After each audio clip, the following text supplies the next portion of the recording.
Yos nakama, selamat datang di Lifestyle Anime. Akhirnya, versi bajak laut dari One Piece 1147 rilis juga.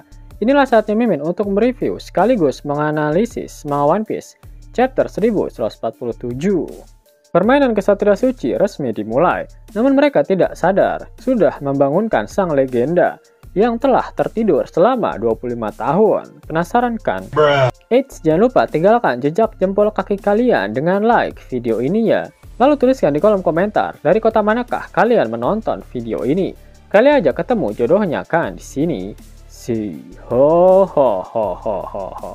One Piece 1147 mendapatkan judul Hal-hal yang kita takuti, di mana judul kali ini merujuk pada hal-hal yang ditakuti oleh para raksasa dewasa. One Piece 1147 diawali dengan memperlihatkan sebuah kilas balik singkat sebelum Saul dikalahkan oleh Sommers. Saul meminta Robin dan Chopper untuk tetap bersembunyi di balik rambutnya. Saul mengenali Kesatria Suci dan menyebutkan bahwa dia pernah melihat mereka sebelumnya. Saul menambahkan jika mereka tak akan bisa mengalahkannya karena para Kesatria Suci itu abadi dan tak bisa mati. Jadi dia meminta Robin dan Chopper untuk tetap bersembunyi sampai mereka memiliki kesempatan untuk menyelamatkan anak-anak. Kilas balik berakhir, Sommers masih berdiri di hadapan Saul yang sudah tergeletak dengan berlumuran darah. Sommers pun berkata, jadi sepertinya ada dua orang yang selamat dari insiden Ohara. Pada akhirnya Angkatan Laut benar-benar gagal total ya. Sommers sedikit terkejut melihat kedatangan Gunko. Ternyata dia telah mengikat seluruh kru topi jerami, yaitu Jinbei, Nami, Usopp, dan Brook. Sommers berkata, Gunko, jadi kau sudah menangkap mereka, kru topi jerami. Apa kau juga akan membawa mereka? Killingham mendengar percakapan mereka melalui Tenden Mushi. Dia pun berkata, berhenti bercanda, Sommers. Apa kalian mencoba memprovokasi Straw Hat Luffy? Kita hanya perlu menyelesaikan misi kita dan kembali. Nami berteriak, Saul dalam keadaan mengerikan dan Kolon juga diculik. Apa-apaan ini, Jinbei? Kau bersama kami selama ini dan kau tidak bisa melakukan apapun. Jinbei menjawab, kau terlalu berisik. Aku sedang berpikir sekarang, kemampuan macam apa ini? Usopp berkata jika wanita itu benar-benar membuatnya sangat ketakutan. Usopp tadinya berpikir jika dia bahkan bisa mati olehnya. Brook sepertinya menyadari sesuatu tentang Gunko. Wanita itu? Tidak mungkin, ucap Brook. Gunko mengarahkan pedang kecil yang terbuat dari panahnya ke Brook. Dalam momen ini, Brook bisa melihat celana dalam Gunko dengan sangat jelas. Namun Gunko lalu menginjak lehernya hingga kepalanya mendongak ke atas. Ya, cewek zombie itu balik lagi, teriak Usopp. Gunko lalu bertanya kepada Brook, mengapa kau tidak membuat musik untukku seumur hidupmu? Jadilah budakku. Nami, Jinbei, dan Usopp terkejut mendengar pernyataan dari Gunko. Nami berkata, jangan-jangan dia tahu tentang musik Brook. Seorang Celestial Dragon, penggemar Soul King, teriak Usopp. Sepertinya orang penting menyukaimu, tambah Jinbei. Di sisi lain, Sommers meminta Gunko untuk melupakan keinginannya. Dia sedang tidak ingin berkelahi dengan Yonko. Ayo pergi dan selesaikan pekerjaan kita, teriak Sommers. Brook kemudian menanggapi permintaan dari Gunko. Maafkan aku, Nona muda. Sejak hari aku memberikan hidup keduaku kepada Kapten Straw Hat Luffy, aku telah bersumpah setia hanya padanya. Gunko kembali bertanya, dan bagaimana jika aku berkata akan membunuhmu jika kau menolak? Dengan lantang, Brook menjawab, maka aku akan mati daripada hidup tanpa kehormatan. Mendengar jawaban dari Brook, Gunko langsung menendang Brook dengan keras. Usopp berteriak memanggil nama si tengkorak itu. Gunko meletakkan tangannya di dadanya dan terlihat seperti dia telah mengalami kerusakan emosional. Dan karena sangat kesal, Gunko terus menendang Brook. Sommers bertanya kepada Killingham apakah semuanya sudah siap. Dan Killingham mempersilahkan Sommers untuk memulai pengumuman. Sommers pun memulai pengumuman siarannya di seluruh Elbaf. Cek 1. Elbaf, apa kalian dengar? Tuan dan Nyonya, pesan ini ditujukan untuk para prajurit dari Elbaf. Para raksasa Elbaf yang sedang bertarung melawan monster mimpi bertanya, siaran macam apa itu? Dan siapa yang berada di balik siaran ini? Siaran pun berlanjut. Aku tahu kalian mungkin sedang sibuk dengan situasi aneh yang terjadi di sekitar kalian. Itu semua ulah kami. Somers memperkenalkan dirinya sebagai Kaiken dari Tanah Suci Marijoa, salah satu dari kesatria suci.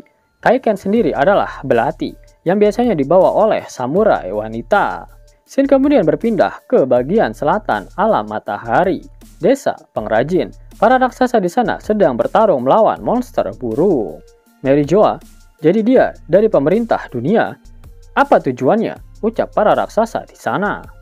Jin memperlihatkan kapal Great Eric. Bos, mereka menyiarkan ini ke seluruh Elbaf. Ucap salah satu raksasa pada Dori dan juga Brogy. Brogy kemudian bertanya, tunggu, apa dia baru saja mengungkapkan identitasnya? Scene berpindah ke bagian utara dunia matahari, desa pemburu. Para raksasa di desa itu menanyakan bagaimana kondisi dari anak-anak, apakah mereka baik-baik saja. Somers saat ini berada di atas ular yang terbuat dari duri. Di sampingnya terlihat ada monster naga dan juga monster hantu. Somers pun kembali melanjutkan pengumumannya. Sekarang di Elbaf, ya, kalian mungkin sudah menyadarinya sekarang. Pada saat ini, kami menculik anak-anak. Dan juga seseorang dengan janggut oranye mencoba untuk menyelamatkan anak-anak itu. Tapi dia sudah terkapar di kubangan darahnya sendiri. Si Ange dan Jarul menyadari jika sosok yang dikatakan oleh Somers adalah Saul. Pengumuman masih berlanjut. Dengan kata lain, meskipun jika seseorang mencoba untuk menyelamatkan mereka, anak-anak yang kalian abaikan itu, mereka sudah mulai berjalan menuju tempat tujuan.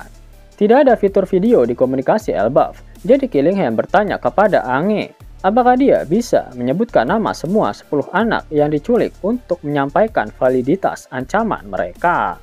Killingham ingin keluarga dari ke-10 anak itu mengetahuinya, karena permainan yang sebenarnya baru saja dimulai. Din beralih ke 10 anak yang diculik. Mereka sekarang bangun dari tidur mereka. Anak-anak bertanya-tanya di mana mereka berada. Beberapa anak menangis, mengatakan mereka ingin pulang dan bertemu orang tua mereka. Kolon berbicara. Kolon, jangan ribut. Aku di sini bersama kalian. Tidak seperti kalian yang cengeng. Aku adalah seorang prajurit. Tiba-tiba, dua monster mimpi milik Killingham muncul. Monster seperti naga dan monster hantu. Anak-anak semua ketakutan dan meminta Kolon untuk menyelamatkan mereka. Tetapi Kolon juga ketakutan dan berteriak. Beralih ke kapal Sval milik Giant Warrior Pirate. Bos mereka, Dori dan Brogy, memerintahkan anak buahnya untuk memutar kapal agar mereka bisa menyelamatkan anak-anak. Tetapi kapal memiliki lubang di lambung dan dayungnya rusak. Mereka berbicara tentang monster yang mereka hadapi. Dan terjadilah percakapan di antara mereka. Brogy, sial, monster mitos apa ini? Raksasa, aku tidak tahu, itu monster wanita. Raksasa yang lain, agak mirip istriku. Raksasa lainnya, aku akan memukulmu sekarang. Raksasa yang lain, yang di bawah sana mirip istriku. Dori, tunggu, monster ini lahir dari apa yang ditakuti anak-anak kan? Istrimu adalah Ibu Bento kan? Raksasa, ya. Dori, kalau begitu, anggap saja Bento membayangkan itu sebagai apa yang dia takutkan. Maka kau mendapatkan ibu. Diperlihatkan banyak sekali monster emak-emak yang ternyata merupakan para istri dari kru bajak laut raksasa. Para raksasa berteriak, apa? Itu juga menakutkan kami. Dori, Brogy, dan para raksasa membuat wajah terkejut seperti enak. Tidak bisa, semangat kita hancur, teriak para raksasa. Para raksasa meminta maaf atas kesalahan mereka pada monster ibu-ibu. Raksasa, maaf karena selalu minum sambil berjalan sayang. Raksasa lain, maaf karena selalu lupa membuang sampah sayang. Raksasa yang lainnya, maaf karena memakan honey cake yang seharusnya untuk tamu. Para monster emak-emak itu pun menyerang awan kabut yang menyebabkan kapal Sval Giant Warrior Pirates jatuh. Somers pun mengumumkan kejatuhan kapal milik bajak laut prajurit raksasa dan memastikan harapan mereka untuk menyelamatkan anak-anak akan semakin sulit. Karena tidak ada raja, Somers sekarang berbicara kepada Jarul, sang tetua para raksasa yang dianggap sebagai perwakilan Elbaf untuk saat ini. Dia menyapanya sebagai prajurit legendaris, Mountain Bird Jaruo. Ketika mendengar pengumuman mengenai jatuhnya kapal Sval milik bajak laut prajurit raksasa, Ripley langsung bergegas menuju ke lokasi tersebut. Bahkan dia sampai tak percaya hal itu bisa sampai terjadi. Somers mengatakan tujuan mereka untuk membuat para raksasa sebagai budak perang mereka. Kemudian dia ingin mencoba seberapa efektifnya anak-anak itu menjadi sandera mereka. Dan pastinya para raksasa penasaran siapakah anak-anak yang berhasil mereka sandera. Saat pengumuman ini dilakukan oleh Somers, diperlihatkan sebuah minimap yang memperlihatkan semua posisi dari orang-orang yang ada di dunia matahari. Ange sekarang menyebutkan nama 10 anak yang diculik. Ange, ini adalah nama-nama anak yang diambil. Yang pertama, Ylva. Ylva, wah! Jaruo, Ylva, cicit perempuanku. Ange, berikutnya adalah Scaldi. Scaldi, apa ada yang bisa kita lakukan? Ange, ketiga, Olaf. Olaf, ini mimpi, ini hanya mimpi. Oimo, bos, itu cucuku, teriak Oimo sembari meremas tangan milik Brogy yang membuatnya kesakitan. Ange, keempat, Karin. Karin, aku selalu sial. Ange, kelima, Mark. Mark, aku berusaha tapi tidak bisa berhenti. Ange, keenam, Ronja. Ronja, aku baik-baik saja. Semuanya akan baik-baik saja, entah bagaimana. Ange, ketujuh, Bento. Bento, aku akan dimarahi ibu. Ange, kedelapan, Johanna. Johanna, pasti enak ya, kalian punya orang tua.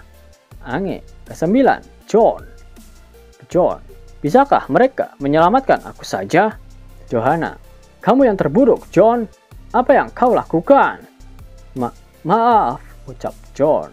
Somers kemudian menambahkan, itu 9 anak, tapi baru saja seorang anak prajurit kecil berkata, aku harus menyelamatkan teman-temanku bernama Colon muncul dan sekarang ada 10 dari mereka. Ripley, Frankie, Lilith, dan Bonnie tiba di lokasi bangkai kapal Giant Warrior Pirates. Dia khawatir tentang anaknya. Dia memegang skoper gaban di tangannya. Kau dengar itu, Ripley? Anakku hebat, ucap gaban. Ripley pun berkata, ini bukan waktunya untuk mengatakan itu. Somers menyatakan perintahnya kepada para raksasa. Jangan mereka membakar sekolah dan perpustakaan, serta bersumpah setia kepada mereka. Jika para raksasa tidak melakukannya, mereka akan membunuh satu anak satu persatu. Somers berkata, Elder Jaruo, buat keputusanmu. Somers pun mengakhiri panggilannya. Di adegan terakhir bab ini, Ange berkata, tunggu, itu terlalu kejam. Sekolah adalah simbol perdamaian di seluruh Elbaf. Perpustakaan menyimpan sejarah kuno Elbaf dan pengetahuan dunia dibangun atas pengorbanan para sarjana Ohara. Somers menanggapi, menyebalkan sekali. Robin keluar dari persembunyian. Chopper mengatakan dia tidak boleh gegabah. Ripley berkata, Yasan, tolong. Gaban mengerti. Gaban dan Robin berkata, kami tidak akan membiarkan hal seperti itu terjadi.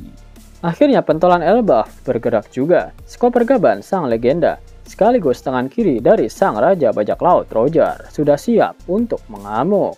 Gaban bersiap untuk menyelamatkan anaknya, yaitu Colon. Itu berarti dia akan bertarung melawan Somers dan juga Kunko, yang saat ini berada dekat dengan lokasi para anak-anak raksasa. Gaban akan membongkar bagaimana cara menghilangkan kemampuan regenerasi milik Kesatria Suci.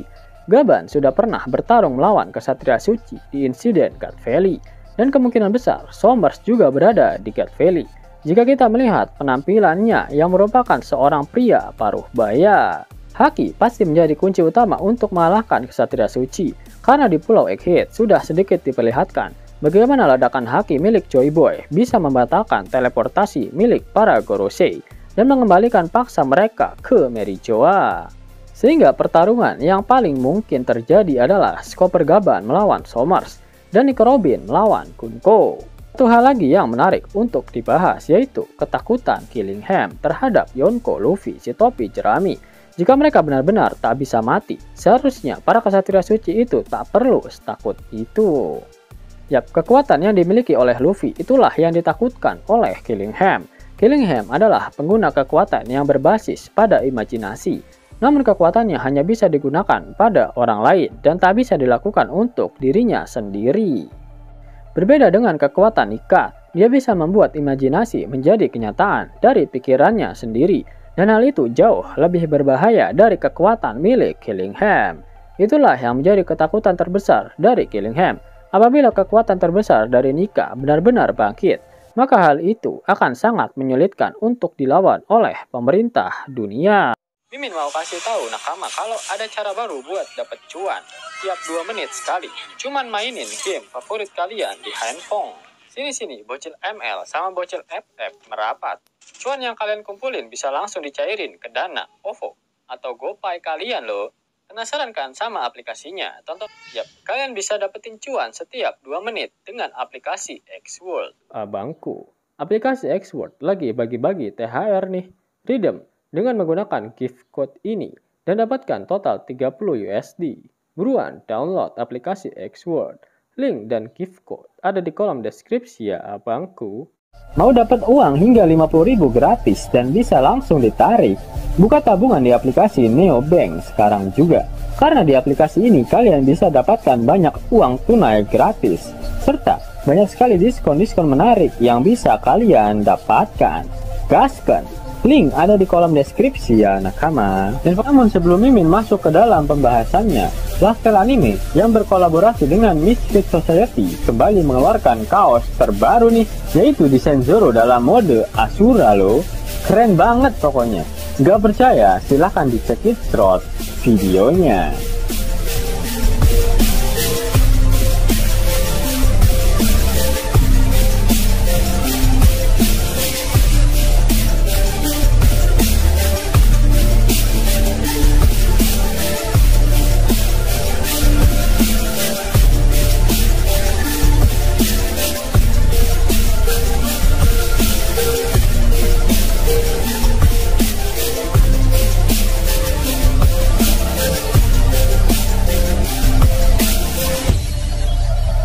Bagaimana?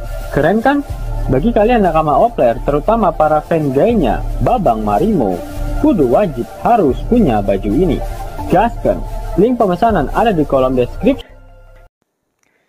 Yes nakama, itulah video review dan analisis untuk One Piece chapter 1147. Jika kalian menyukai video ini, jangan lupa klik like, share, dan subscribe channel ini ya, agar nakama semua tak ketinggalan info menarik seputar One Piece. Arigatou.